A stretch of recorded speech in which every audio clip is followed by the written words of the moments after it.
হঠাৎ করেই খালটি যেন হলুদ রঙে ঢেকে গেল। চারদিকে শুধু ভাসছে ছোট ছোট হলুদ রাবারের হাঁস, পাল্লা দিয়ে যেন এগিয়ে চলছে সারিবদ্ধভাবে। দূর থেকে দেখে অনেকেই ভেবেছিলেন এটি হয়তো কোনো শিল্পকর্ম বা মজার আয়োজন, কিন্তু আসলে কি তাই?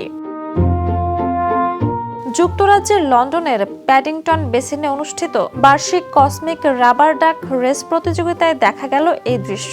গত ৩০ জুলাই আয়োজিত এই অনুষ্ঠানে প্রায় ৩,০০০ নম্বরযুক্ত রাবারের হাঁস একসঙ্গে খালে ছেড়ে দেওয়া হয়।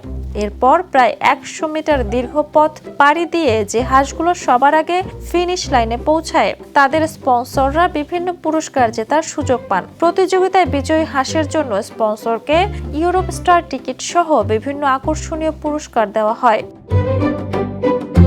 তবে এটি কেবল বিনোদনের আয়োজন নয়, প্রতিটি রাবার হাঁসের সঙ্গে যুক্ত থাকে একজন স্পন্সর বা অংশগ্রহণকারী। সেই স্পন্সরশিপ থেকে সংগ্রহ করা অর্থ যায় কসমিক নামের একটি দাতব্য সংস্থার তহবিলে। সংস্থাটি লন্ডনের সেন্ট মেরিজ হাসপাতাল ও কুইন শার্লট হাসপাতালের নবজাতক ও শিশুদের নিবিড় পরিচর্যা ইউনিটে চিকিৎসাধীন শিশু, তাদের পরিবার এবং চিকিৎসা কর্মীদের সহায়তায় কাজ করে।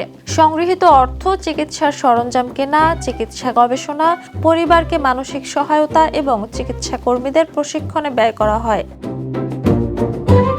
আয়োজকদের ভাষ্য, রেস শেষে সব রাবারের হাঁসি খাল থেকে তুলে নেওয়া হয় যাতে পরিবেশের কোনো ক্ষতি না হয়। কয়েক দশক ধরে বিশ্বের বিভিন্ন দেশেই এমন রাবার ডাক রেস দাতব্য তহবিল সংগ্রহের জনপ্রিয় মাধ্যম হয়ে উঠেছে।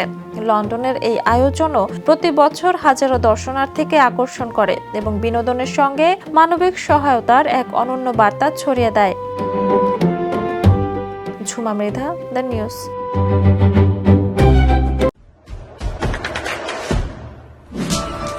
দেশে দেশে সবার সাথে দ্য নিউজ।